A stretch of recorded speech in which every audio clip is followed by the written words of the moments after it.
Shalom, friends, and welcome to Walking the Ancient Path, where we journey back into the language, landscape, and life rhythms of the Scriptures in a lighter, more accessible way, exploring the world of the Bible as its original listeners would have experienced it. Today we'll pick up our in-depth exploration of the entire book of Galatians verse by verse and unpack each passage within the context of organic ancient Hebrew thought, formatted like a living Hebrew commentary. Let's pick up where we left off, Galatians chapter 2. Verse 13, And the other Jews dissembled likewise with him, insomuch that Barnabas also was carried away with their dissimulation. And the rest of the Yehudi believers joined in his hypocrisy, so much that even Barnabas was swept along by their double-faced behavior. The other Jews dissembled likewise with him. The word dissembled means to act hypocritically. In Hebrew imagery, it's like wearing two faces, one for the Gentile brothers when they're alone, and another when the circumcision party arrives. Their unity fell apart under pressure, so much that Barnabas also was carried away. This is striking because Barnabas, the son of encouragement, had stood beside Paul as an advocate for Gentile believers. Yet even he stumbled. In imagery, it is like a steady oak being pulled off balance by the current when the river suddenly swells, with their dissimulation, double-faced behavior. The Hebrew image represents a divided heart or a forked tongue, pretending to hold unity while acting out division. Paul names it plainly, hypocrisy. Verse 14, But when I saw that they walked not uprightly according to the truth of the gospel, I said unto Peter before them all, If thou, being a Jew, livest after the manner of Gentiles, and not as do the Jews, why do you compel the Gentiles to live as do the Jews?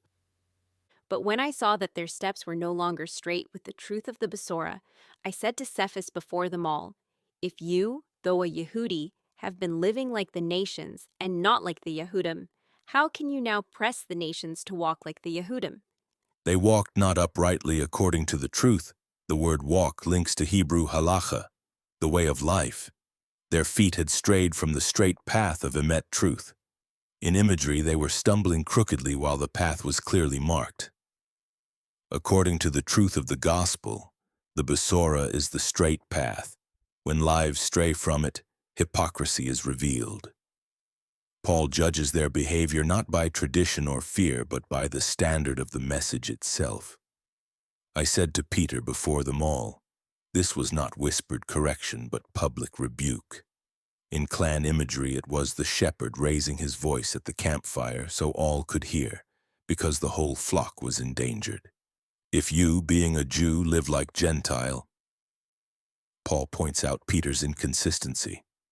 He had been eating with Gentiles, living in fellowship with them. Why compel the Gentiles to live like Jews? To withdraw now sent a false message that Gentiles must take on Jewish law-keeping to be accepted. In Hebrew imagery, it is like telling outsiders, tie new cords on yourselves before you can enter the tent, when Yahweh himself had already opened the flap wide.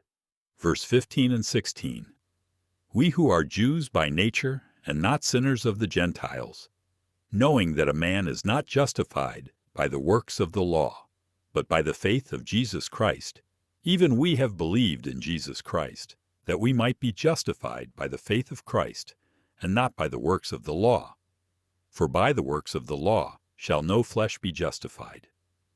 We ourselves are born as Yahudim, not counted among the nations as outsiders. Yet we know this, a man is not declared righteous by the works of Torah, but through trust in Yeshua, the Anointed King. Even we have placed our trust in the Anointed Yeshua, so that we might be declared righteous by that trust in him, and not by works of Torah. For by the works of Torah, no flesh will ever be made righteous. We who are Jews by nature. Paul acknowledges their birthright as Yehudim, Israelites from Judah, part of the covenant community.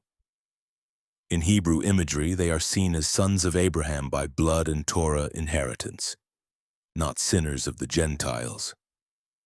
Sinners here is not an insult, but a shorthand. Those outside Torah, without covenant guidance, wandering without the shepherd's staff. not justified by works of the law. Tzedakah, righteousness, is not achieved through deeds of Torah. Paul does not despise Torah itself, but rejects it as the ladder by which a man might climb to Yahweh. In imagery, no amount of rope woven by human hands can bridge the canyon. But by the faith of Jesus Christ, trust in Yeshua the Anointed King. Here emunah is steadfast trust, covenant loyalty. Righteousness comes by clinging to Yeshua as the vine, not by tallying works. Even we have believed, even those born into the covenant by blood still must enter through the same gate of trust in Yeshua. That we might be justified, declared righteous, tzaddik, is courtroom imagery.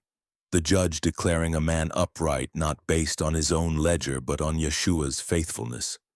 For by the works of Torah shall no flesh be justified. And Aldin, this echoes Psalm 143 verse 2. In Hebrew imagery, no man standing on his own strength can endure Yahweh's gaze. Only through the covering of the Anointed can anyone stand upright.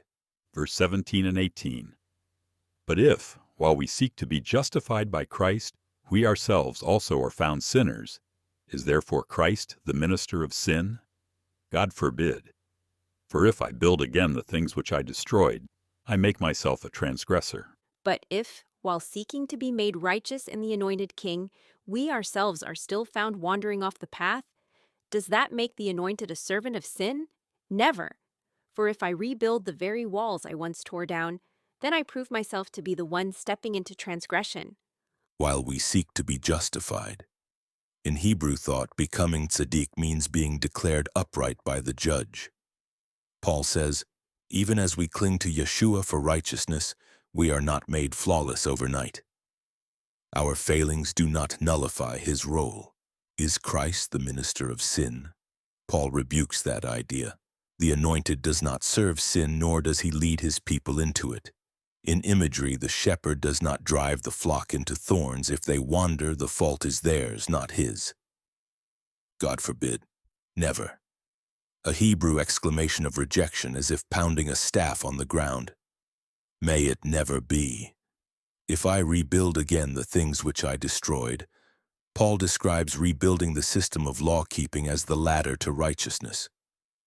In imagery, it is like reconstructing a prison wall he had once broken down himself. Doing so would only make him the transgressor again. I make myself a transgressor. Not Yeshua's fault, but Paul's own if he returns to chains. In Hebrew imagery, this is like a freed slave choosing to put the yoke back on his shoulders. We'll pause here and continue in our next chat. If you listeners have areas of interest you'd like to explore further, questions or comments, please don't hesitate to let us know.